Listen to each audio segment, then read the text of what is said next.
tonight, a conversation cafe with age-friendly Edmonton 2.0. To begin, we want to acknowledge that we are gathered here today on Treaty 6 territory, the traditional homeland of the First Nations and Métis people. The languages, ceremonies, and cultures of Indigenous peoples continue to shape this land and relationships with all who call Edmonton home. I share this acknowledgement with you to show respect for our shared history and our commitment to building an inclusive city for all generations. It's so wonderful to see so many of you here. My name is Bauni Mackay, and I'm one of the outgoing co-chairs of the Age-Friendly Initiative. As many of you know, AFE is a collaboration between the City of Edmonton, the Edmonton Seniors Coordinating Council, Edmonton Seniors Serving Organizations, and many community stakeholders. Our vision is that Edmonton is a community that values, respects, and actively supports the safety, diversity, and well-being of seniors. Building on the wonderful work done by so many people in Phase 1 of Age-Friendly Edmonton, we are excited to get into the work of Age-Friendly 2.0 that will take us even closer to ensuring that the quality of the lives of Edmonton seniors is enhanced, and in so doing will make Edmonton an even more inviting place for all of its citizens. Much was accomplished in the first 5 years, and we have a lot to be proud of, but we know that there is much more left to do. Data gathered from think tanks and community consultations resulted in the Advancing Age-Friendly Edmonton What We Heard report, which helped establish the 4 priority areas on which to focus our efforts in Age-Friendly Edmonton 2.0.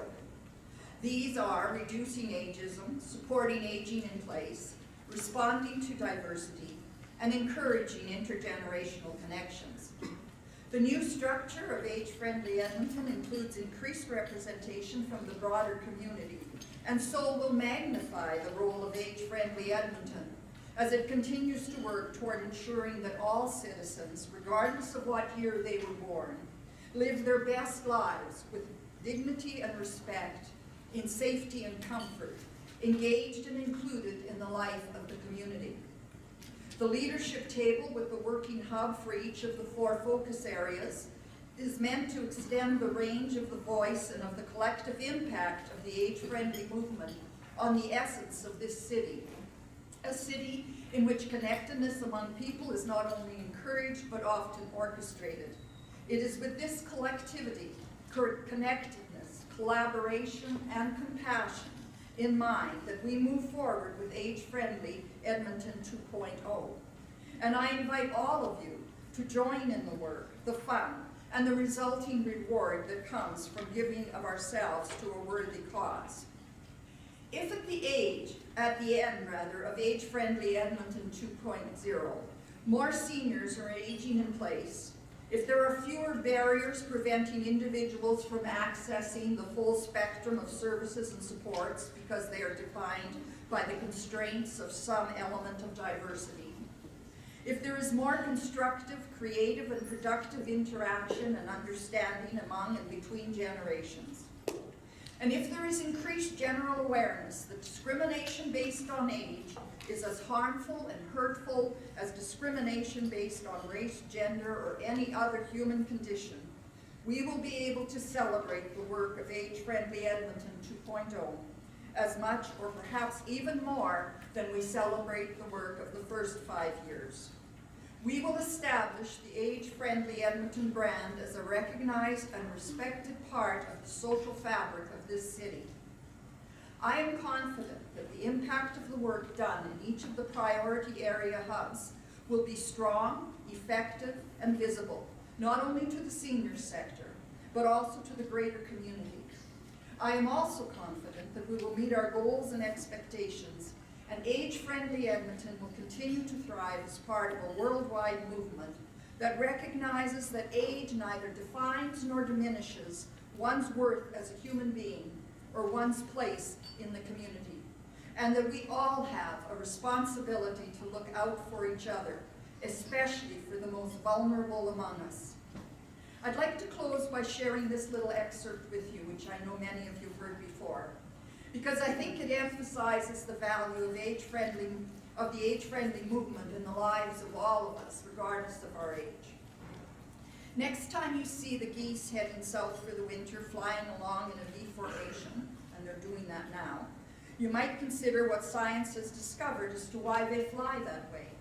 As each bird flaps its wings, it creates an uplift for the bird immediately following. By flying in a V formation, the whole flock adds at least 71% of greater flying range than if each bird flew on its own. People who share a common direction and a sense of community can get where they are going more quickly and easily because they are traveling on the thrust of one another. That, to me, is a great image to keep in mind as Age-Friendly 2.0 takes flight, and we continue to advance the age-friendly movement through our collaborative action and collective strength, traveling on the thrust of one another. Thank you.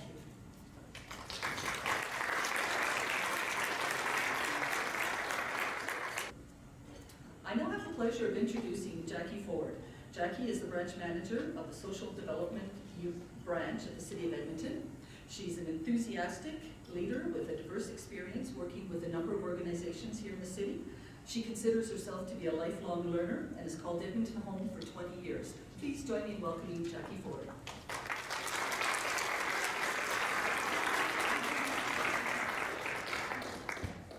Thank you, Elaine and Bonnie. Well, Elaine her big goal this morning was not to fall off the stairs. Mine is to try and read my notes from my phone. I don't often do this, but I'm trying to learn to embrace technology. And I did learn this morning that the font on the phone does not reach 24, just saying. So, but good morning, it is a pleasure to be here amongst all of you engaged Edmontonians, and to recognize and to see the progress on Age-Friendly Edmonton. Today you will set the foundation for the next phase of your work. But what you do today is more than just that. It's actually, today, you're going to build our city. The mandate of the Social Development Branch is more than just funding, delivering, and creating social programs. Our branch houses the city's work with newcomers, Indigenous peoples, children, youth, people with disabilities, people experiencing poverty, women, seniors, and people who are homeless or at risk of being homeless. We also work collaboratively with other city branches and departments and give them advice, counsel, and guidance. And sometimes they don't listen, but we're still there. But we give them advice and counsel based on what we learned from people like you, from the community groups. Raising your voice within the corporation of the City of Edmonton is something that we take very seriously, and that's why we're here today. While I would have liked to have spent the day with you, I cannot, sadly. It's a big day at the City of Edmonton. Today, some of our employees will be receiving their loan service awards. And somewhere around 10 o'clock this morning, this little thing called the City 4-year budget is going to be released to the public. And I know you'll all be rushing to your phones and computers to start reading the several thousand pages because that's what I have to do. But I am looking forward to hearing the follow-up to your discussions. But while I have the podium, anyone who knows me knows I'm not going to pass it up without taking a chance to give some probably unsolicited advice. I'll pretend it's wisdom, but mostly it's just my thoughts. But I know you're thinking about some really big things today, so I'll give you a few more things that may or may not come up in your discussions today. First of all, I want you to focus on the future. And I know that we all say that, and sometimes when you're talking about aging in place and issues around seniors, it sounds almost counterintuitive, but we have to do that. As we age, and I count myself among that, as we age, we can fall into the trap of just thinking about what do I need today, and what do I need to do today to make sure that those needs are met. And yes, our immediate needs today are important, and we still have a lot of work to do to make sure that everyone has access to services in our city. We all want to experience a healthy, vibrant community with good services while we're actually here to enjoy them. But building a great city is generational work. The foundation for the services we enjoy today, that includes sidewalks, roads, our transit system, our senior centers, even the way we pick up garbage, those systems were built and planned decades ago. And those city builders, who may have sat around in a room just like we are today, those city buildings got most things right. And I can say that because, for the most part, we have a good life in this city. And I say for the most part because not everyone has the advantages of this city, and we need to work on that. But how could those city builders know that today we are living in a world where the pace of change is accelerating at a rate never before seen in human history? We know it because we're in it. We live in the age of technology. This morning, my, what I would call first generation artificial intelligence device, which most people just call Google Home, woke me up. She said, "Good morning, Jackie."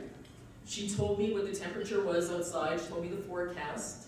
She told me how long it would take me to get to work if I had just jumped out of bed and ran into work. She gave me a rundown of the things that were on my calendar today. She broadcast the latest CBC radio news.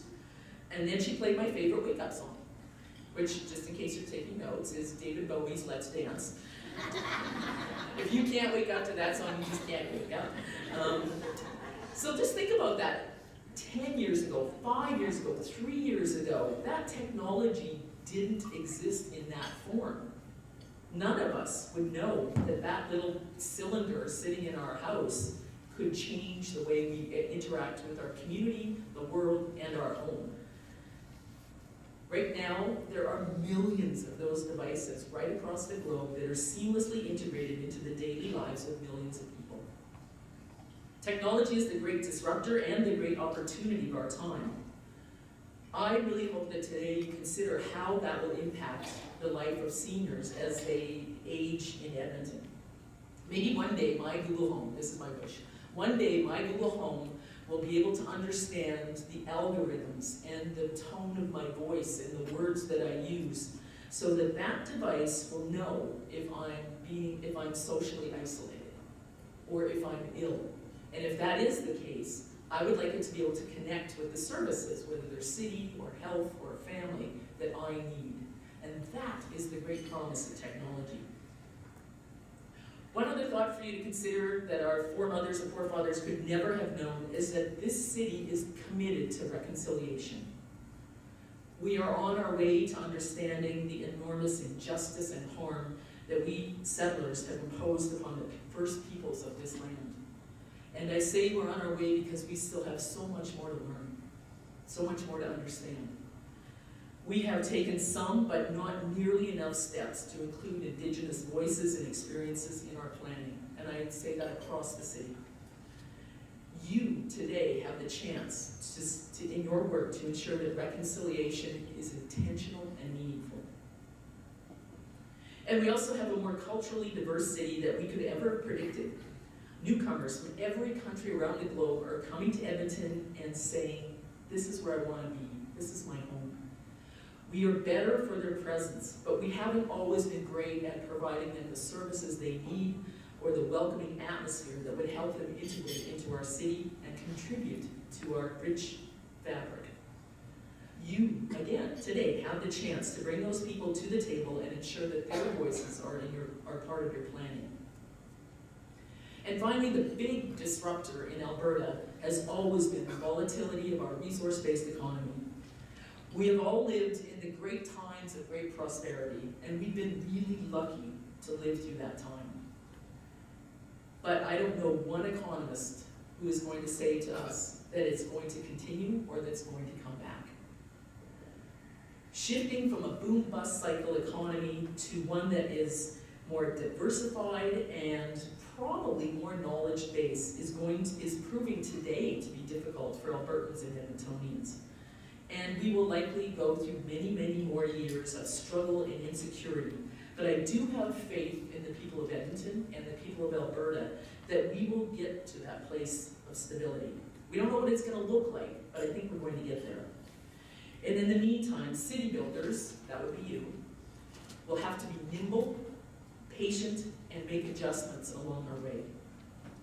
So that's my advice for today as you think about your work.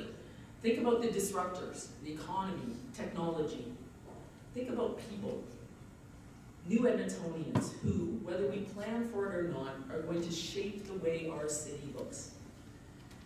And finally, we cannot forget or ignore our collective moral obligation to reconciliation with Indigenous peoples. The City of Edmonton is in the process of creating a new city plan. I think it's a 50-year plan, or it's going to 2050. I should probably read that a little bit more. But it's a new city plan. You can get involved. It's online, and we're hosting events throughout the community. But I'm going to leave you with a quote from the City Plan Playbook.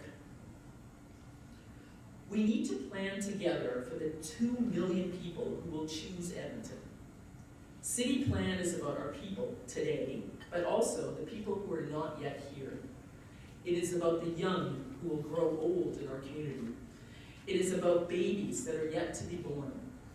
It is about people who make up this place, the Indigenous peoples, newcomers, settlers, investors, long-time residents, and visitors. It is also about our spaces and places and how we move about and around the city. With that, I will leave you. Thank you so much. I hope you have a very productive day. The agenda looks like a lot of fun, and I can't wait to hear about how you plan to build a great city. Thanks.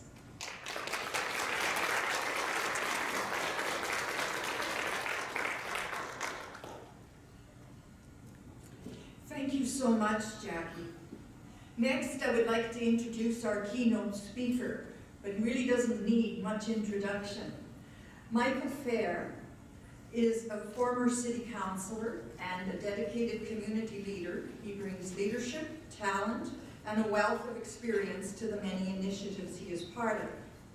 Michael recently took on a role as co-chair of the End Poverty Edmonton Stewardship Roundtable, is chair of the University of Alberta Board of Governors, and is a part of the Edmonton Pride Seniors Group. Please join me in welcoming Michael to the podium.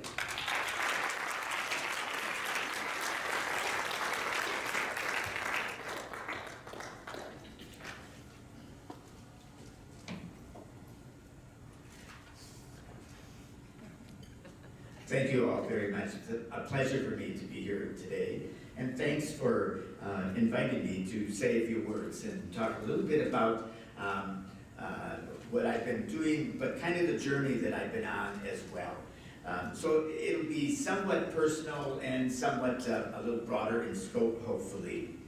And it really will think and talk about the last 5 or 6 years. Specifically, and in that period of time, I have been involved with a group that's called the Edmonton Pride Seniors Group, which is basically looking at older individuals who are gay, lesbian, blah, blah, blah, or queer in the city of Edmonton.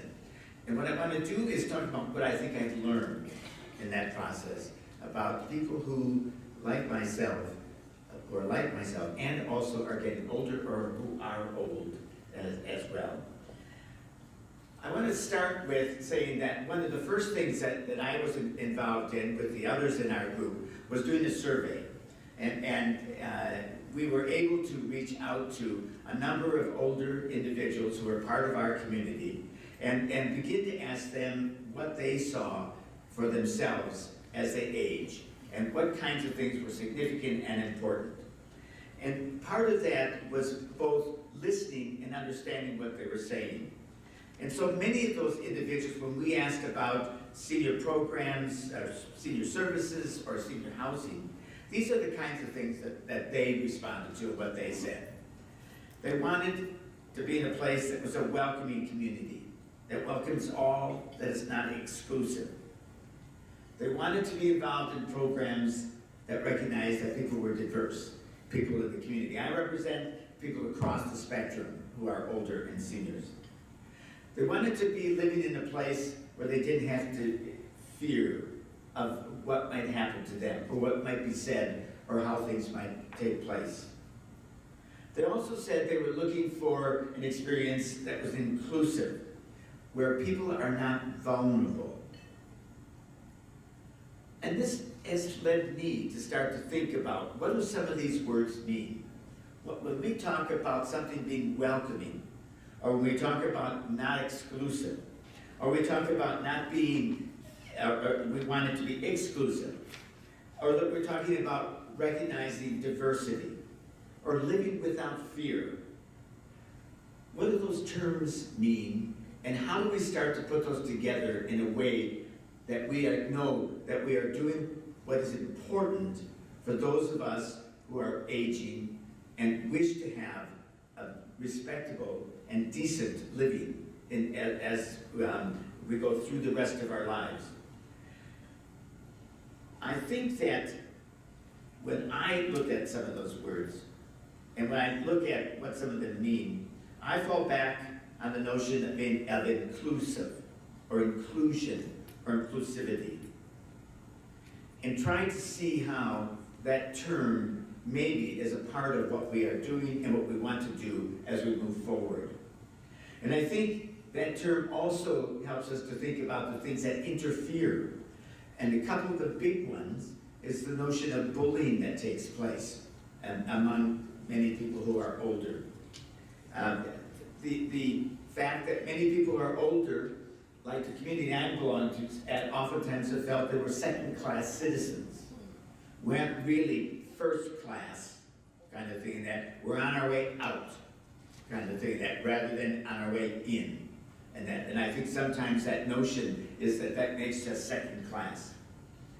So here's what I think I have learned in this process. And I'm going to go backwards a bit and then move forward. And see whether this describes some of what you have an understanding of, and your notion of what is inclusive, and how that has changed, and how it's going to change some more as we move forward. If you think back, those of you in this room, most of you would be aware of the 1970s and 80s in Alberta. And that was a time when, in Alberta, there was a fair bit of discussion around human rights in the province, and the province led a program that was aimed at the public that called for tolerance. It suggested that we needed to have tolerance, in my case, for people in the queer community. I would say that tolerance was also meant for seniors. Yeah, there's some older people in Alberta in the 70s and 80s, but we're really a young province. And we got a lot of young people here and a lot of people coming from elsewhere. And that notion that maybe seniors were not much more than acknowledged that we were here, but really not thought of in a much broader sense than that. And I think it led me to think about, and I think many of you in this room to think about, does inclusive just mean being tolerated? Is that good enough? Is that all? We just want others to tolerate us as we age, or part of our community? And I think many of you in this room, and myself, said that wasn't what we thought in being inclusive it should mean. When we moved into the 80s and 90s in Alberta, we started to see, I think, some shifts. And some of that was moving towards the notion of acceptance. And I think that meant, for example, when we were talking about seniors, that all of a sudden, so it seemed, that there was this recognition that seniors are part of the landscape, and they're going to stay, and they're going to be here. And there was this emphasis on developing and the need for programs, for housing for seniors, more health services, even though it was costly to provide those services. And there were suggestions at times that maybe we were building and warehousing seniors. And yet, that seemed to be at least accepting that older people were part of the demographic and part of society, and were becoming, maybe moving past second class as citizens in Alberta. And I would question and say to you, is acceptance, is that really what inclusive means today? Just acknowledging, making sure the services are here, understanding that it's going to be more costly perhaps? I think since the 2000s, we've seen another shift that has taken place and really starts to speak up to where we are today. And that is a sense of being respected. It's not just that we're tolerated. It's not just that we're accepted, but we're also respected. We're proud and we're confident. That we have learned how to live life well in Alberta. And voices of seniors are heard and listened to. Voices of seniors tell us what kind of services are appropriate and what the quality of those services are. And if you dared to say that warehousing was where we're going, people would shout you down, because we are respected, not just accepted. Even though there still are voices that say seniors cost too much, particularly with health services, even though you hear that, it has not reduced healthcare services to seniors, nor will it, because we are respected, and we expect and we demand that.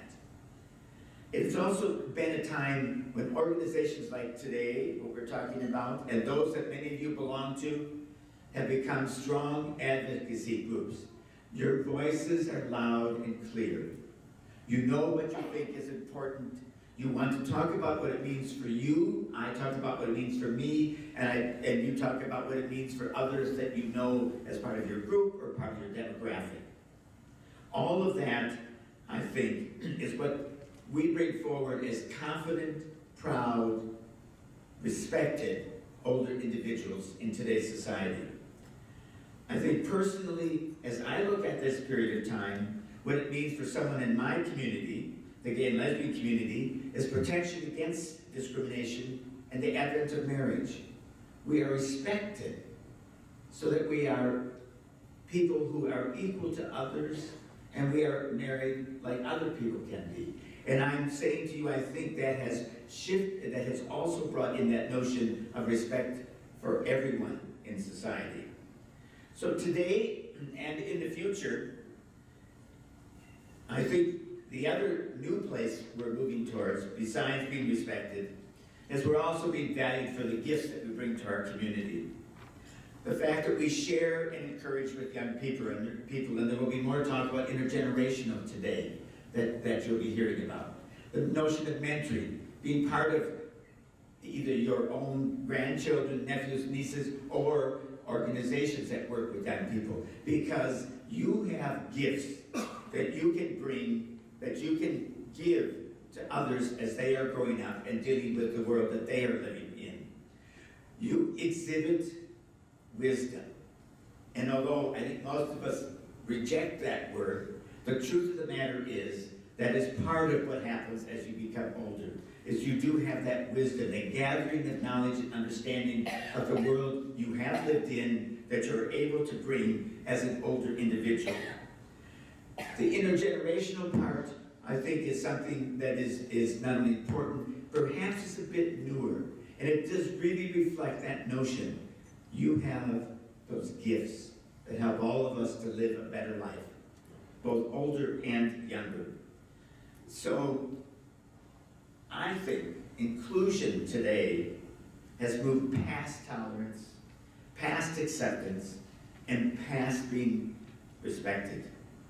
Today, inclusion is a value that is the foundation of the task we undertake, you all in this room today, afterwards in your own organizations, recognizing the gifts that older adults bring to our communities, guiding us in confronting bullying of older people, working with the voices of older folks to ensure that society provides best services, best programs, best health care, and best housing for every individual. It is the spark that ignites us to make Edmonton a senior-friendly city. Thank you.